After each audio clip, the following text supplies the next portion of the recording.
Assalamualaikum warahmatullahi wabarakatuh. Selamat malam. Kembali lagi dengan saya Tama dalam Ada Apa Gerangan. Bagaimana kabar kalian? Semoga selalu diberikan kesehatan dan juga rizki yang cukup. Oh iya, sebelum memulai episode kali ini, saya ingin menjelaskan tentang cerita pendakian di Gunung Sampi. Sebenarnya sudah selesai ya. Namun yang ingin mendengar kisah setelah pendakian itu akan dikisahkan oleh Mas Dika di channel Kisah Hororku. Nanti kalau sudah tayang, saya cantumkan linknya ya. Nah, sedangkan cerita kali ini salah satu pengalaman seorang wartawan majalah misteri bagaimana susahnya mencari informasi. Kala itu, beliau sedang mengumpulkan informasi mengenai sebuah rumah yang terkenal angker. Mohon jangan disebutkan lokasinya di kolom komentar ya. Nanti bisa dituntut pencemaran nama baik loh. Oke lah, langsung saja teman-teman Ada Apa Gerangan, ceritanya mulai dari sini.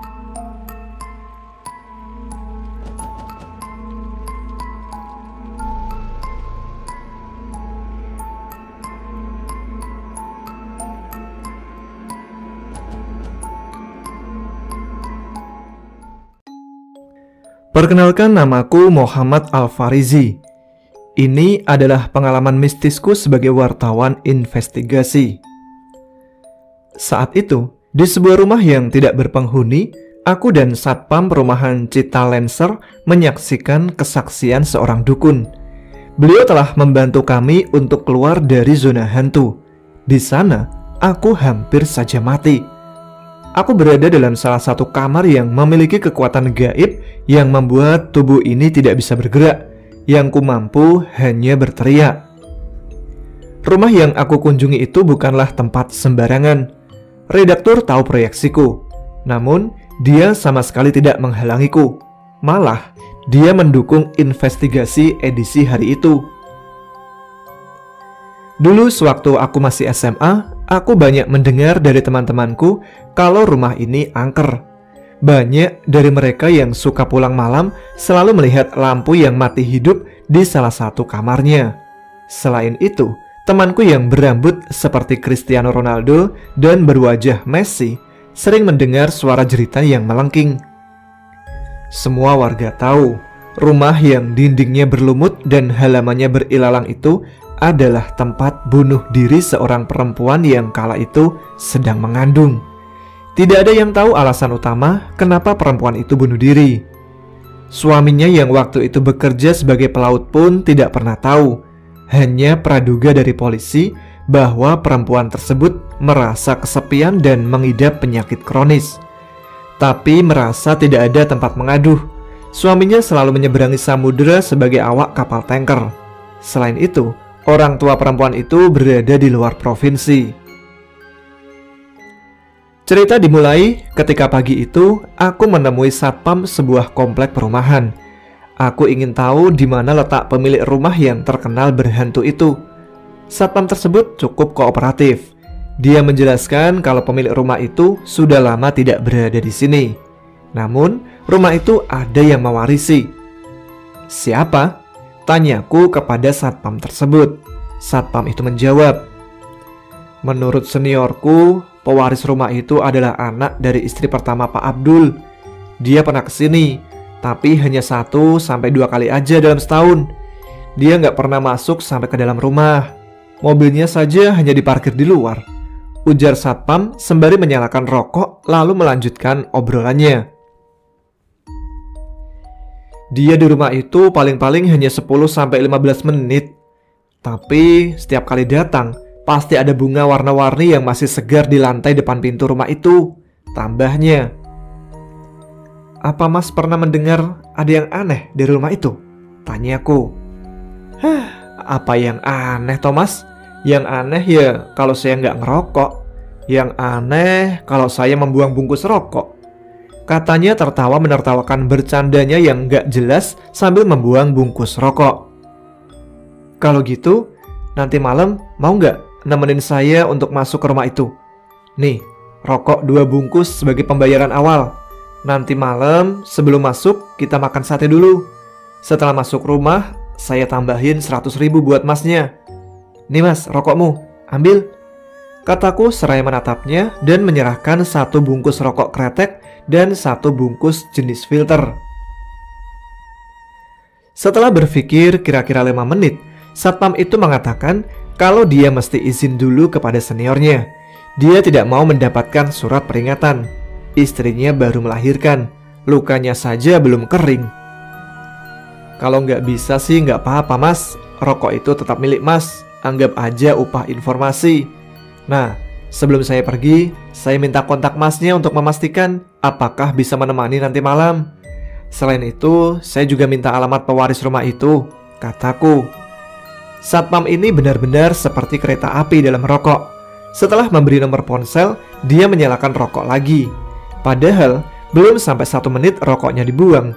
Bahkan, badannya saja masih terlihat dan asapnya masih menyesakkan nafas. Kalau yang tahu alamatnya, itu seniorku mas.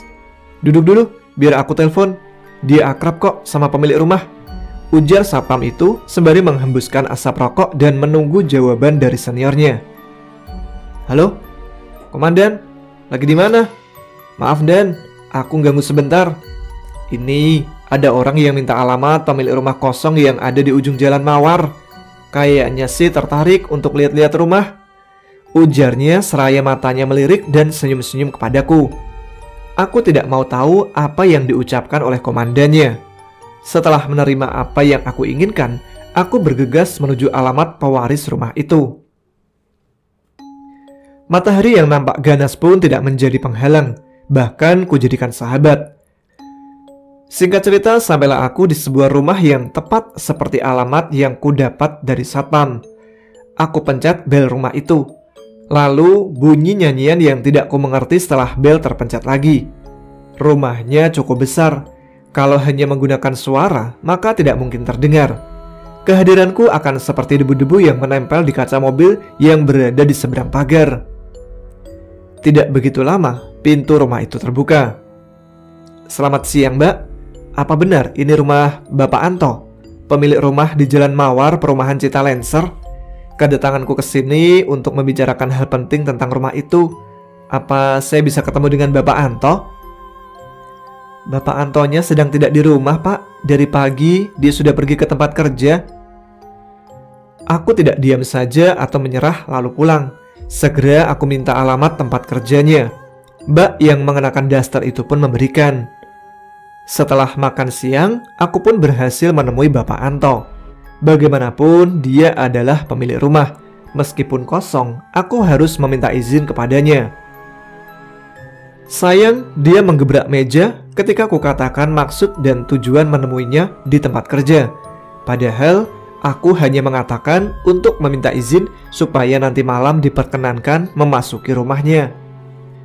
Kamu mau apa di rumah itu? Kamu siapa mau masuk rumahku? Intel, sergahnya. Saya wartawan majalah misteri pak. Sejak SMA, saya dengar rumah itu punya kegiatan gaib. Yang saya butuhkan cuma kegiatan malam di sana. Tidak lebih dan tidak kurang. Cukup itu aja. Sergahku memotong marahnya. Lalu entah apa yang dia pikirkan. Sekitar 2 menit kemudian, dia berubah pikiran dan memutuskan untuk memberiku izin masuk ke dalam rumahnya. Tapi hanya untuk 1 malam saja.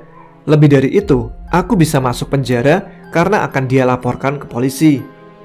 Tidak butuh waktu lama untukku mengucapkan terima kasih.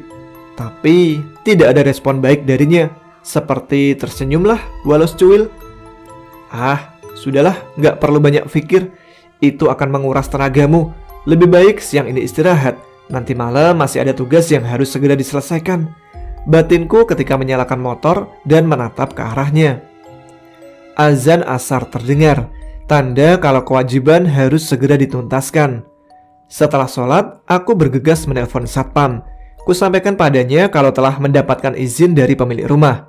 Tapi dia ternyata meminta uang lebih, yaitu 250.000. Alasannya, motor dia masuk bengkel, perlu biaya sekitar 100.000. Sedangkan 150.000 akan dia gunakan untuk biaya sehari-hari menjelang penerimaan upah. Demi naskah, maka aku mengiyakan keinginannya. Aku pun tidak mau terjadi apapun pada investigasi di dalam rumah tersebut. Aku lalu menghubungi teman yang akrab dengan orang pintar.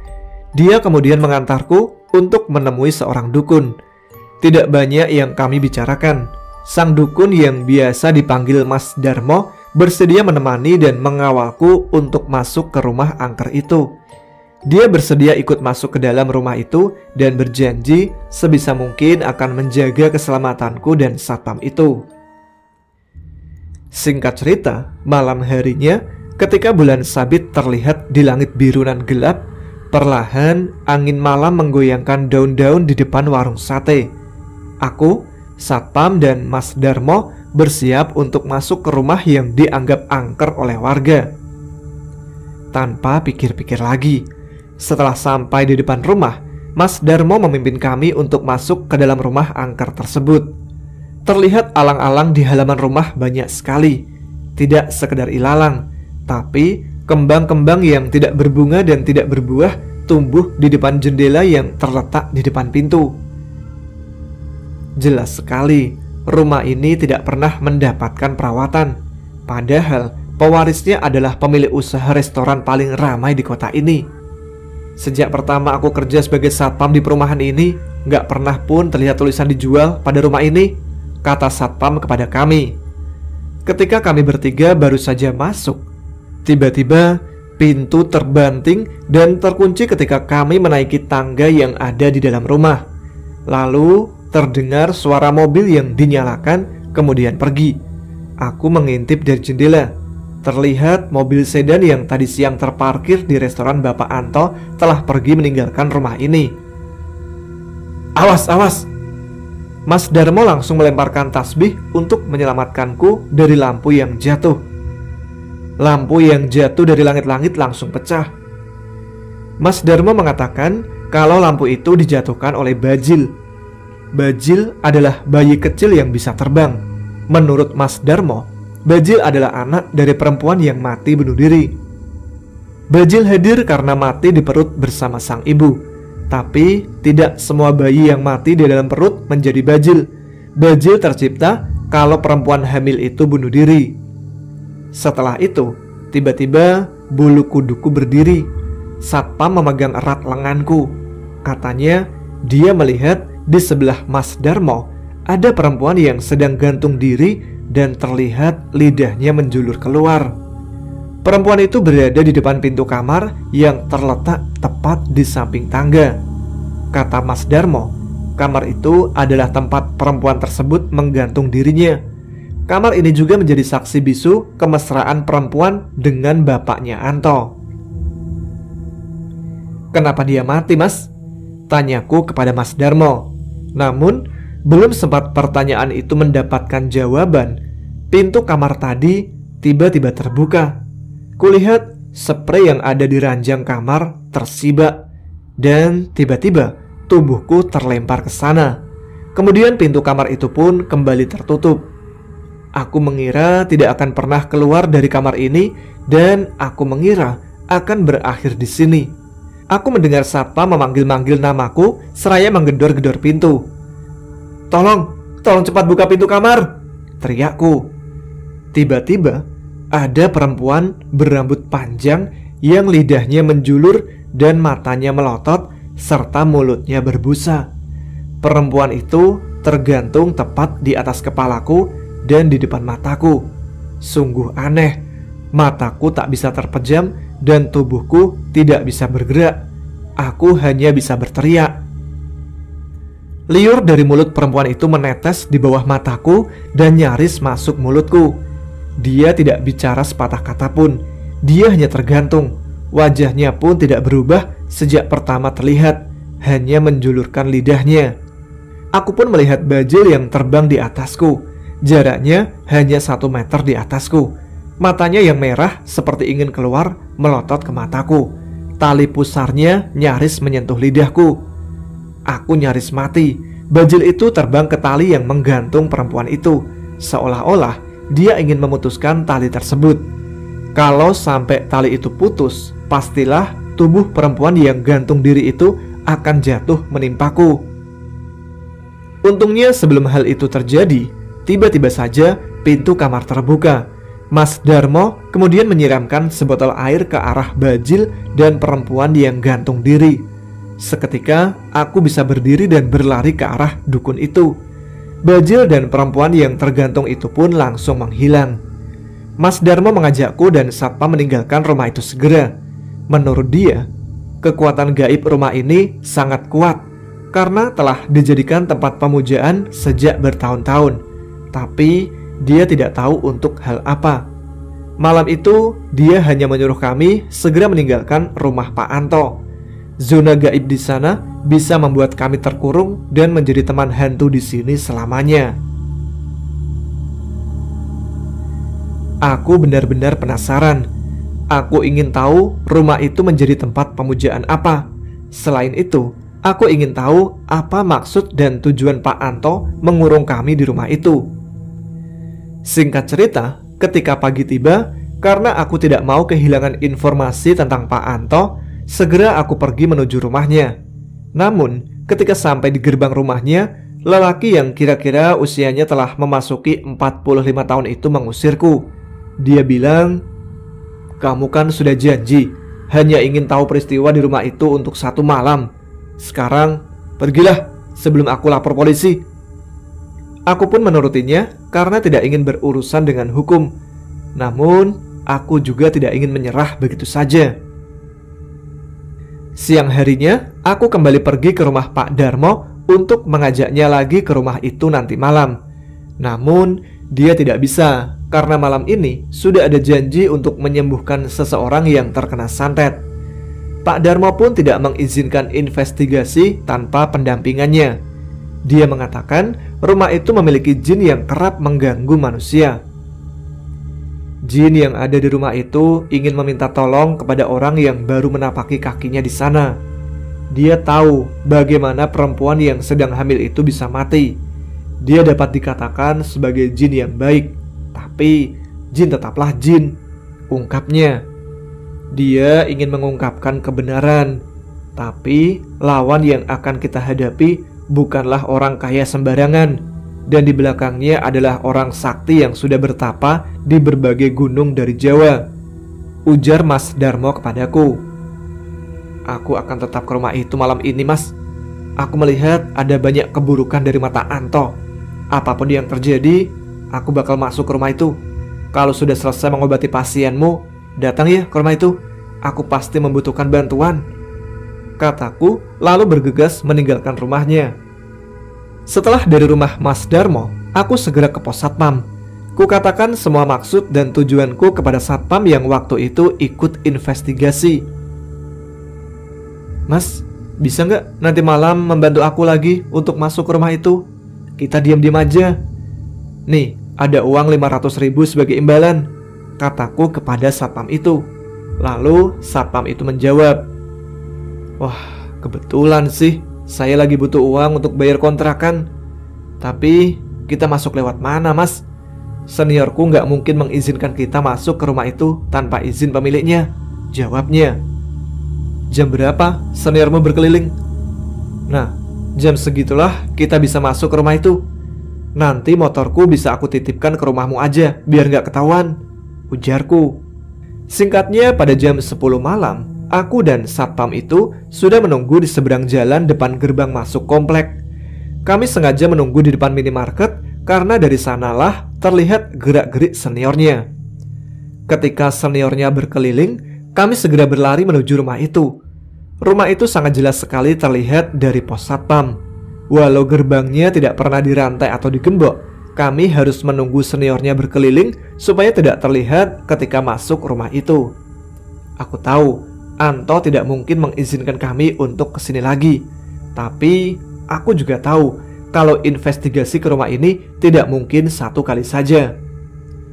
Ketika kami berhasil masuk pagar rumah itu, aku langsung membuka pintu dengan kunci yang telah kuduplikat. Saat kami berhasil membuka dan masuk ke rumah itu, terlihat pintu kamar tempat perempuan gantung diri itu sudah terbuka. Kami pun bergegas menuju tempat bunuh diri wanita itu untuk mencari sesuatu guna penyelidikanku. Namun, saat kami baru berjalan 3 meter dari pintu menuju ke kamar, pintu rumah tiba-tiba tertutup kencang. Saat kami membalikkan badan, kuntilanak dan bajil sudah berada di depan pintu. Aku segera berlari menuju tangga, sedangkan satpam itu langsung pingsan. Kulihat kuntilanak itu tangannya melambai-lambai ke arahku. Aku tidak memperdulikannya dan segera berlari menuju ke tangga. Tapi belum sempat sampai tujuan, perempuan dan bayi hantu itu sudah berada di depan tangga. Sontak aku terjatuh dan langsung merangkak ke sudut tangga. Aku hanya meringkuk seraya menutup mata menggunakan kedua tangan dan dengkulku. Kuntilanak dan bajil berjalan perlahan ke arahku. Aku tidak bisa kemana-mana. Seluruh tubuhku begitu kaku. Aku melihat ada taring di dalam mulut bajil yang selalu menganga. Sedangkan ketika tidak sengaja melihat wajah kuntilanak, aku melihat matanya yang bolong. Aku melihat bibirnya yang berlumuran darah dan wajahnya yang putih seperti cat dinding rumah tua yang kusam. Suara gesekan lantai dan kaki terdengar semakin jelas dan dekat. Aku sebagai wartawan majalah misteri tidak memiliki keberanian melihat ke arah suara. Sungguh enggan aku melihat bayi bertaring yang berlumuran darah serta rambutnya penuh belatung sedang berjalan ke arahku. Aku pun tidak mau melihat kuntilanak yang sedang berjalan seraya menyeringai dan menuntun bajil. Aku hanya bisa terus meringkuk dan menutup mata.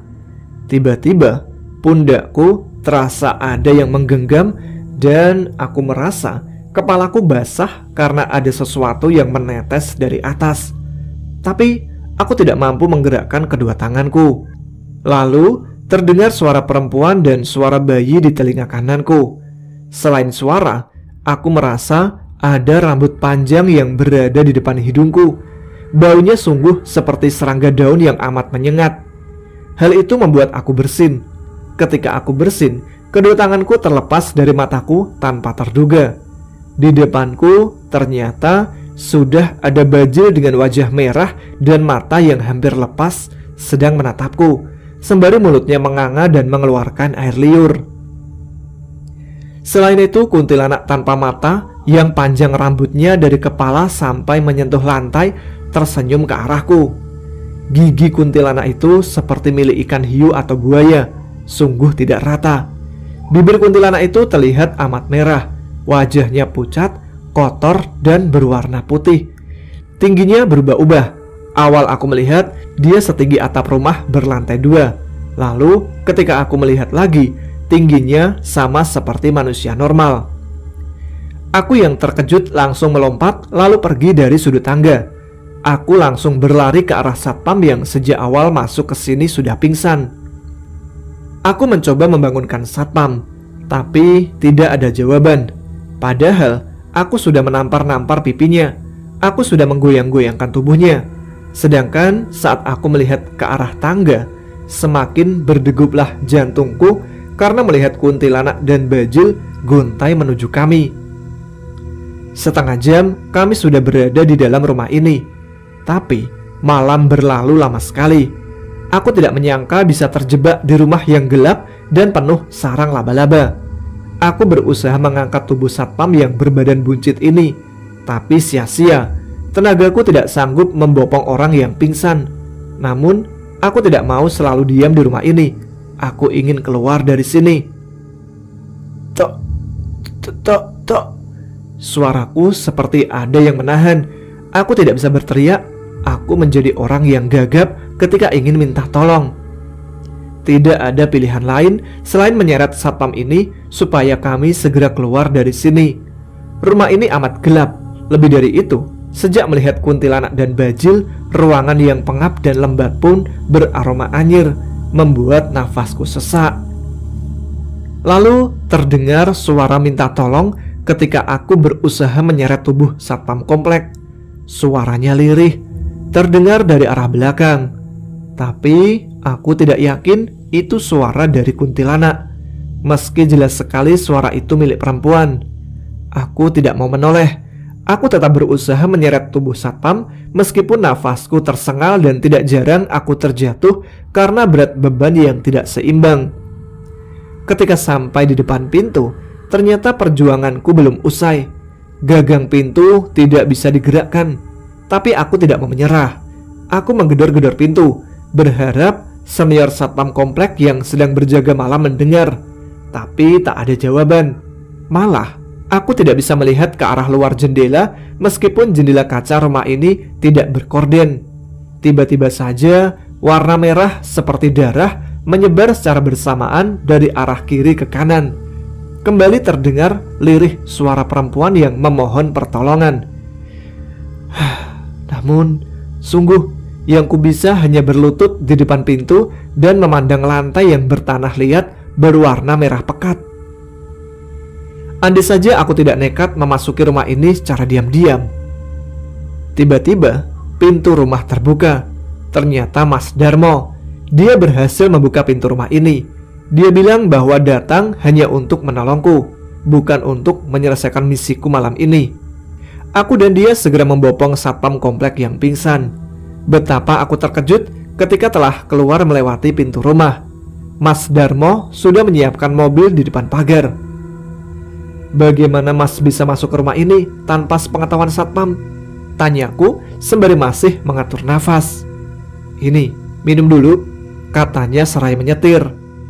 Satpam itu udah aku buat tidur sebentar. Setengah jam lagi dia bakal bangun. Kita nggak bakal diketahui sama dia, tambahnya. Singkat cerita, kami pun sampai di rumah Mas Darmo.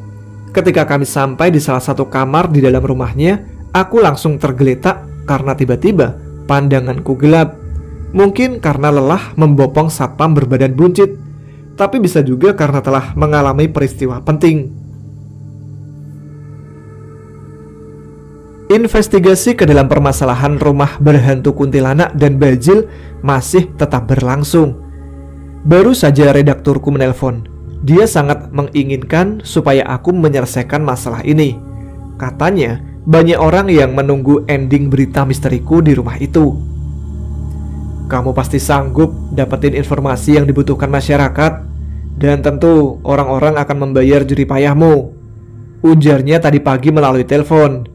Aku sempat memandang awan dan langit biru. Sejenak timbul pikiran dan keresahan tentang keselamatanku. Istriku menghampiriku di halaman belakang rumah tepat ketika redaktur mengakhiri teleponnya. Dia menghampiriku sambil menggendong dan bercanda dengan bayi kami.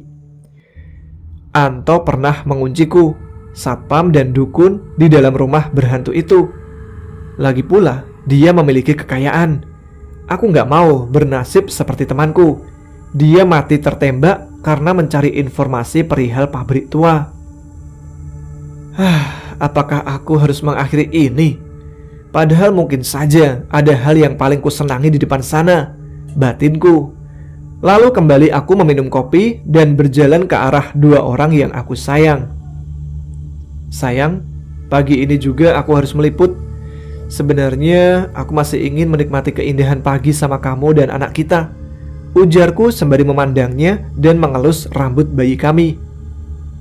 Iya sayang, jangan melupakan doa sebelum melanjutkan kendaraan ya, jawab istriku sambil menggenggam tangan kananku dan memandangku. Aku pun mengecup keningnya. Hari ini aku harus menemui Mas Darmo.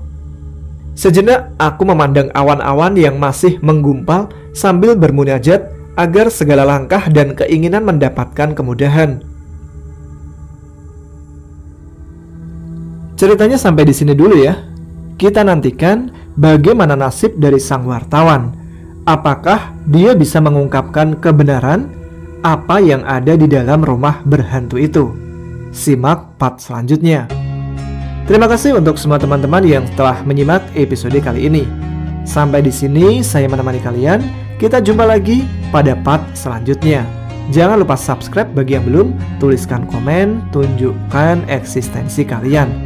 Saya Tama pamit, tetap semangat, jaga kesehatan, selamat malam, selamat beristirahat.